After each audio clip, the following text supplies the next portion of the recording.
ఉగ్రదాడిలో మరణించిన మధుసూదన్ పార్థివ దేహానికి నివాళులర్పించారు AP deputy CM Pawan Kalyan. ఇప్పుడు సమయం కావస్తుంది కాబట్టి ఇక్కడ ఇంతకు మించి మాట్లాడడం సబబు కాదు. ఖచ్చితంగా దీనికి సంబంధించి ప్రెస్ మీట్ పెడతాము, జనసేన పార్టీ ఆఫీస్లో దీని గురించి మాట్లాడతాము అంటూ కూడా కుటుంబానికి ప్రగాఢ సానుభూతి తెలిపారు. ప్రభుత్వం అండదండలు ఎప్పుడూ ఉంటాయంటూ పార్టీ తరఫున భరోసా ఇచ్చారు డిప్యూటీ సీఎం పవన్ కళ్యాణ్. ఇప్పటివరకు లైవ్ చూసాం. ఇక మిగతా డీటెయిల్స్ చూద్దాం. మరోసారి సీఎం రేవంత్ రెడ్డిని ఇరకాటంలో పెట్టారు ఎమ్మెల్యే దానం నాగేందర్. హెచ్యూపై స్మితా సబర్వాల్ రీట్వీట్ చేసిన దాంట్లో తప్పేం లేదన్నారు. వాస్తవాన్నే కదా రీట్వీట్ చేశానని అటు స్మితా సబర్వాల్ అంటోందని ఆయన తెలియజేశారు. కాంగ్రెస్ ప్రభుత్వాన్ని ఉద్దేశించి అన్నట్లు తాను భావించడం లేదన్నారు. ఇక కేసీఆర్ సభ సైతం సక్సెస్ అవుతుందని తాను అనుకుంటున్నానని చెప్పారు దానం నాగేందర్. ఇక కేసీఆర్ ను చూసేందుకైనా జనం ఆశగా ఉన్నారని, సభకు భారీ ఎత్తున జనం వస్తారని, ఆయన ఏం మాట్లాడతారో వినేందుకైనా ఆతుతతో ఆయన జనాలు వచ్చే అవకాశం ఉంది అంటూ దానం నాగేందర్ వ్యాఖ్యానించడం ప్రస్తుతం చర్చనీయాంశమవుతోంది. సబర్వాల్ గారు కూడా చాలా హానెస్ట్ ఆఫీసర్. ఆమె కూడా స్మితా సబర్వాల్ కూడా మరి ఆమె ఉన్న వాస్తవాన్ని రీట్వీట్ చేసింది తప్ప ఏదో గవర్నమెంట్ చేసిందని నేను భావించడం లేదు. గవర్నమెంట్ ఉద్దేశపూర్వకంగా బ్లేమ్ చేసిందని నేను భావించడం లేదు. ఎందుకంటే గచ్చిబౌలి ఏదైతే ఇష్యూ ఉందో అక్కడ డీప్ ఫారెస్ట్ ఉంది అని చెప్పి రకరకాలుగా వచ్చింది కాబట్టి మరి దాని ఇష్యూలో ప్రభుత్వం మళ్ళీ పునరాలోచన ఉంది అనేది మనం చూస్తూ ఉన్నాం. సంతోషంగా, ఎందుకంటే సెంట్రల్ యూనివర్సిటీ ఆ పరిధిని, ఆ యొక్క శాంటిటీని కాపాడాలి కాబట్టి ప్రభుత్వం అలా ఆలోచిస్తుందని నేను భావిస్తాను. అసలు ఆ సభ పైన మీ ఉద్దేశం ఏంది? అసలు భారీ సక్సెస్ అట, అది ఉప ఎన్నికలు కూడా వస్తాయంటారు.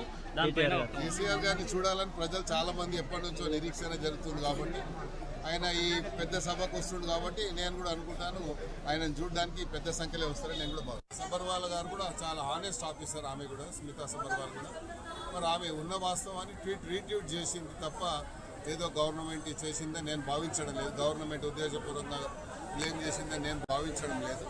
ఎందుకంటే గచ్చిబౌలి ఏదైతే ఇష్యూ ఉందో అక్కడ డీప్ ఫారెస్ట్ ఉంది అని చెప్పి రకరకాలుగా వచ్చింది.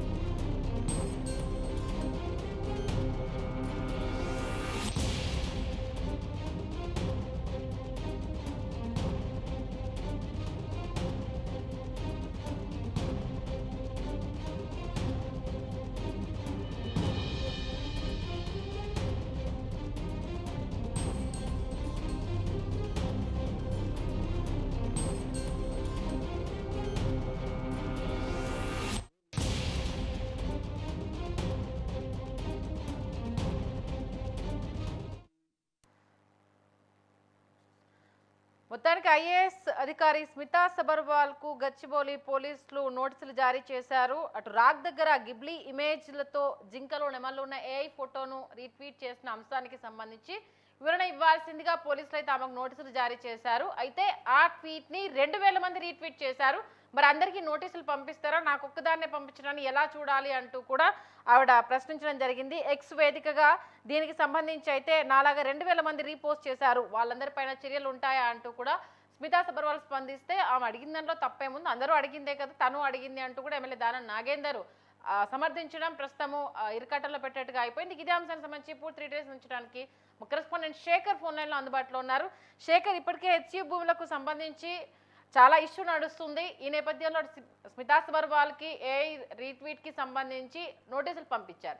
బట్ ఆవిడ అదే ఎక్స్ వేదికగా చాలా ఘాటుగానే రిప్లై ఇచ్చారు.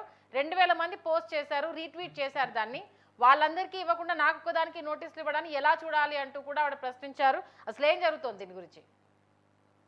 సంధ్య, ఎస్సీయూ భూముల విషయంలో స్మితా సబర్వాల్ రీట్వీట్ చేయడం, ఏఐ పిక్స్ ను రీట్వీట్ చేయడం వల్ల తన ప్రభుత్వం నోటీసులు కూడా పంపడం జరిగింది. దానిపైన స్మితా సబర్వాల్ కూడా రిప్లై ఇస్తూ ఎక్స్ లో రిప్లై ఇస్తూ కూడా తను సమర్థించుకున్నట్టుగా మాట్లాడిన సందర్భం, అలానే ఎవరైతే షేర్ చేశారో వాళ్ళందరికీ నోటీసులు ఇస్తారా అని చెప్పి తను రీట్వీట్ చేసిన సందర్భాన్ని కూడా చూసుకోవచ్చు. అదే అంశం పైన ఈ రోజు బీఆర్ఎస్ పార్టీలో గెలిచి కాంగ్రెస్ కండువా కప్పుకున్న దానం నాగేందర్ ఖైరతాబాద్ ఎమ్మెల్యే ప్రభుత్వాన్ని కాంగ్రెస్ పార్టీని ఇరకాటంలో పెట్టేలాగా ఈ రోజు తన వ్యాఖ్యల్ని చూసుకోవచ్చు. ప్రధానంగా అందులో ఈ రోజు దానం నాగేందర్ చేసిన వ్యాఖ్యల్లో చూసుకున్నట్లయితే స్మితా సబర్వాల్ రీట్వీట్ చేయడంలో తప్పేముంది, తన హెచ్సియు భూముల విషయంలో స్మితా సబర్వాల్ చేసింది తప్పేముంది అంటూ సమర్థించేలా తన వ్యాఖ్యలు చేశారు దానం నాగేందర్. అలానే అంతేకాకుండా వరంగల్లో 27న బీఆర్ఎస్ సభ విషయంలో కూడా దానం నాగేందర్ మరోసారి సంచలన వ్యాఖ్యలు చేశారు. కేసీఆర్ ని చూడడానికి తెలంగాణ ప్రజానికము, తెలంగాణ ప్రజలు ఎదురు చూస్తున్న పరిస్థితి. తెలంగాణ వరంగల్ సభ గురించి ఎంతో మంది ఎదురు చూస్తున్నారు తెలంగాణ ప్రజలు. ఆ సభ సక్సెస్ అవుతుందని ఆశిస్తున్నా అని దానం నాగేందర్ వ్యాఖ్యలు చేయడం జరిగింది. అంతేకాకుండా స్మితా సబర్వాల్ విషయంలో కూడా ప్రభుత్వం అనవసరంగా ఆమెతో తనతో పేసికి పోతుందనే విషయాన్ని కూడా తను మాట్లాడడంతో కొంత కాంగ్రెస్ పార్టీ సీఎం రేవంత్ రెడ్డి కొంత ఇరకాటంలో పెట్టే వ్యాఖ్యలు చేయడం మాత్రం మనం చూసుకోవచ్చు సంధ్య. అలాగే ఇప్పటికే దానం నాగేందర్ కొంచెం పార్టీ విషయంలో అంటిముట్టనట్టుగానే ఉంటున్నారు. ఎక్కడ ఏ కార్యక్రమాల్లోనూ పాల్గొనట్లేదు, పార్టీని వదిలేసి వచ్చిన దానికి సముచిత స్థానం లభించట్లేదు అన్న వాదనలు వినిపిస్తున్న నేపథ్యంలో అటు స్మితా సబర్వాల్ది కావచ్చు, ఇటు మన మాజీ సీఎం కేసీఆర్ నిర్వహించబోతున్న రజతోత్సవ సభకు సంబంధించి కావచ్చు, అంటే వాటిని దృష్టిలో పెట్టుకుని ఏమన్నా కమెంట్స్ చేశారనుకోవాలా, లేకపోతే క్యాజువల్ గానే ఆయన కమెంట్స్ చేశారనుకోవాలా? ఎస్ సంధ్య, గతంలో కూడా అంటే పార్టీ మారిన కొద్ది రోజుల్లోనే దానం నాగేంద్ర హైడ్రా కమిషన్ ఏదైతే తన నియోజకవర్గంలో ఎంటర్ అయ్యి హైడ్రా కూల్చివేతలు మొదలుపెట్టే సందర్భంలో కూడా దానం నాగేందర్ ప్రభుత్వాన్ని అవసరం అనుకుంటే సీఎం రేవంత్ నైనా ఎదిరిస్తాననే వ్యాఖ్యలు చేయడం కూడా గతంలో మనం చూసుకోవచ్చు.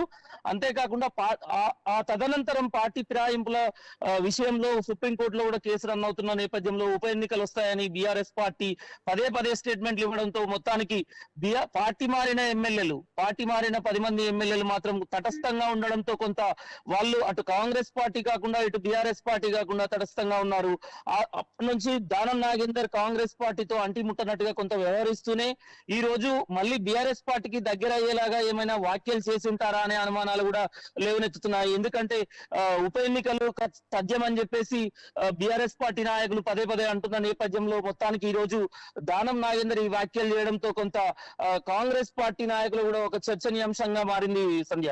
ఎందుకంటే ఆయన క్యాజువల్ వేలోనే అన్నారన్న విషయం అయితే చాలా క్లియర్ కట్ గా తెలుస్తుంది. ఎందుకంటే ఆయన అన్నట్టుగా అటు మాజీ సీఎం కేసీఆర్ సభ మీద అయితే చాలా మందికి క్యూరియాసిటీ ఉంది. ఆ వేలోనే ఆయన చెప్పినా కూడా కంచిగచ్చిబౌలి భూములకు సంబంధించి అయితే కాంగ్రెస్ స్టాండ్ ఏంటి, ఎలా ముందుకెళ్ళాలి అనేసి నేతలకైతే దిశానిర్దేశం చేయడం జరిగింది. ఈ నేపథ్యంలో ఆమె ఎక్స్ వేదికగా స్మితా సబర్వాల్ క్వశ్చన్ చేసిన సంబంధించి అంటే ఏఐ పోస్టులను రిక్రియేట్ చేశారు అన్నది గవర్నమెంట్ నుంచి వచ్చిన మెయిన్ ఎలిగేషన్. దానికి సంబంధించి ఖచ్చితంగా ఎవరినైనా ఉపేక్షించొద్దు అంటూ కూడా సీఎం రేవంత్ రెడ్డి పోలీసులకు ఆదేశాలు ఇచ్చారు. బట్ ప్రభుత్వం మీద కాదు అనేసి సమర్థించడాన్ని అంటే కన్ఫర్మ్ చేసుకోవడానికి వీలయ్యే అవకాశం ఉంది అని అనుకోవచ్చా? అంటే ఆయన అటువైపు చూస్తున్నారు, మళ్ళీ సొంత గుట్టుకి వెళ్ళడానికి ఏమన్నా మార్గాన్ని క్లియర్ చేసుకుంటాను అనుకోవడానికి?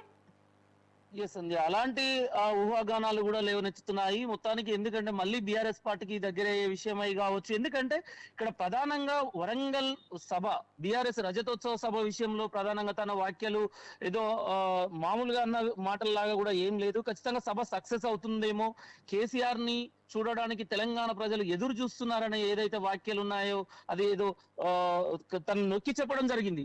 తెలంగాణ ప్రజలు ఖచ్చితంగా కేసీఆర్ ని చూడడానికి ఇష్టపడుతున్నారు, వరంగల్ సభ సక్సెస్ అవ్వచ్చు అని చెప్పడం. అంతేకాకుండా ఈ రీట్వీట్ విషయంలో కూడా స్మితా సబర్వాల్ విషయంలో తప్పేం లేదు, ఖచ్చితంగా తను రీట్వీట్ చేయడంలో తప్పేముంది, అక్కడ భూముల విషయంలో స్మితా సబర్వాల్ చేసింది కరెక్టే అంటూ సమర్థించడం. దీన్ని బట్టి ఇలాంటి ఊహాగానాలకు తెరలేసే అవకాశం ఉంది సంధ్య.